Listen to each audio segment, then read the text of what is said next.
You're listening to Unravel, produced by Trobe University in partnership with Darebin Arts. Strike a Chord by Joubert.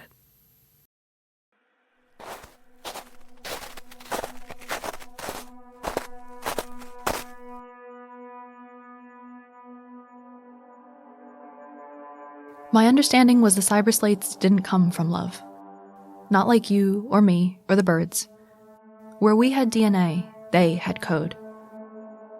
Where we wanted connection, they wanted to kill. Wipe the world clean of people. That's why we were looking for a sanctuary. My name was Akusta, but I'd never heard it said nor spoken aloud. Nobody had. They might have been listening. The cyberslates were sort of omnipresent. They picked up spoken words from miles away. You'd never know if one was listening. They heard whispers. Some people even believed they knew our thoughts. Maybe they were computers. But even if they were, they couldn't compute songs or melodies. They didn't understand that. So that's why we learned to speak in music. It's a good thing me and Kid didn't need words.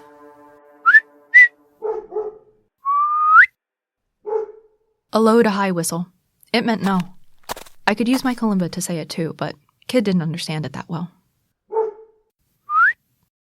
No was a word I often used for Kid. He put everything in his mouth, or tried to, like the rotting log he had just found. I picked up a stick, a much more reasonable size for him to chew. Fetch! I could understand other people's songs and whistles. The instrument didn't tend to matter, so long as they played it in the right tone. But I hadn't heard anyone for ages.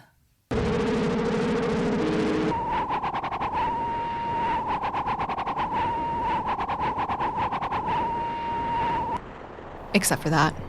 It repeated itself on every speaker across this zone.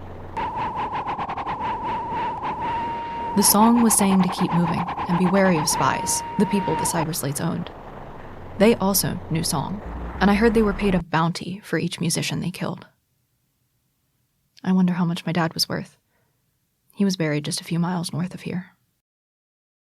The music was saying to look for the composers and find one of their sanctuaries. The composers were the leaders. Me and Kid had been searching for one of their sanctuaries for months. We weren't the only ones. Spies were looking for them too.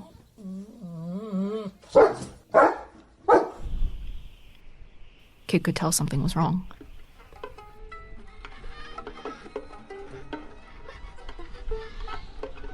A crowd in the distance. Spies, I thought.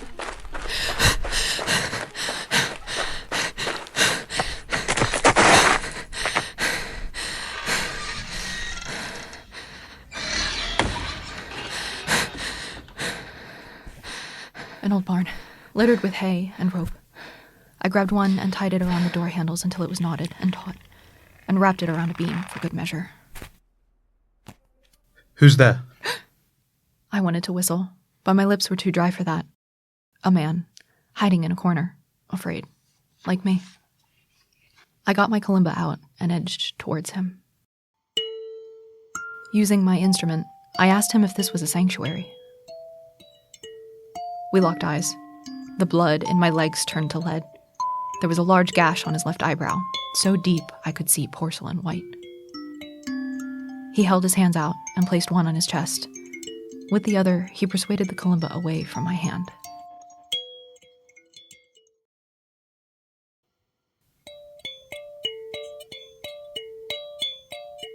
His song explained that it used to be.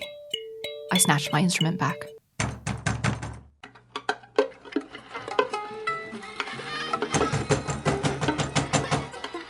The sound was chaotic, but I heard the message loud and clear.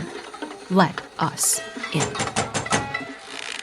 The rope was groaning. With every movement of the doors, it threatened to burst away from the beam. I searched the walls to find an exit. There was a trap door near the man. It's no use. He spoke. They can already hear us, and if they're spies, they can understand song as well. There's no point using instruments. Isn't there a way out? Hey! Sorry, it's been a while since I've talked to someone. What about that trapdoor behind you? No use. It just leads to a basement. Do you think the rope will hold? What's your name? Why should I trust you with that? My parents also said not to talk to strangers. I'm Andante, by the way. Akusta. It's a beautiful instrument you've got. I wanted to be a musician. Some good we musicians are doing. Supposed to save us from them, right? You're a musician? I tried to be. Maybe we can fight our way out. Don't you know? It's against our code. Musicians don't believe in killing. No. Only composers have that authority. And spies too, I suppose. And to answer your question, no, I don't think it will hold. It's already unraveling. Watch out! The rope came loose from the beam and uncoiled like a panicked snake. It flew over my head, quick as a bullet. I ducked. Andante caught it and tied it around the beam once again. Maybe we can open the door? Just run? Run to where? Another sanctuary? Do you know another one? No. Do you know any rebels, any composers, any musicians? Just one. What do you think the cyber slates will do to us when we're captured? I don't know. Harvest our organs. Who cares? I thought you musicians were supposed to be more determined than this. You know, all musicians have their own song, something unique to them. So? What's your song? You must have one. I do, but... You're going to die and you don't want to share your song before.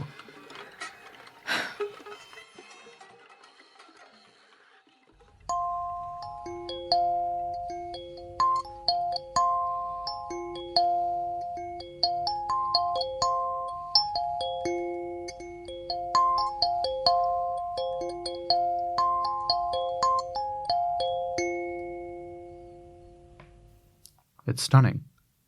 Thank you. What does it mean? Lies unravel, freeing one and tying the other. That's why you should always be true to yourself. No secret lasts forever. That musician you said you knew, were you inspired by them? Where are they now? Maybe they can help. Why does it matter? You said it yourself. We're not escaping this place. Let's say we do. Where is the musician? Where, Akusta? 6 feet underground, a few miles north of here.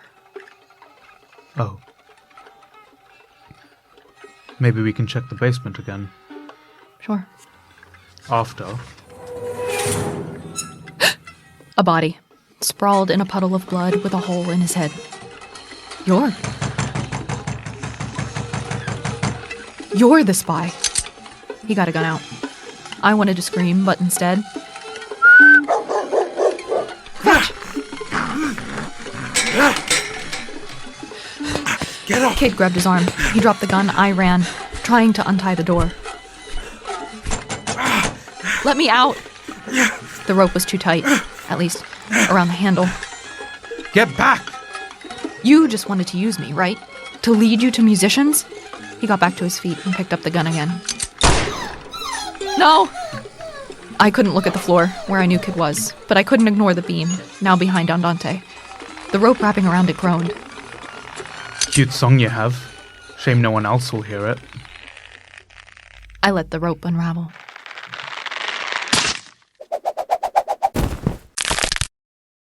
And thus followed the sound of a fall and a broken neck. The crowd stormed in, white knuckles wrapped around their instruments.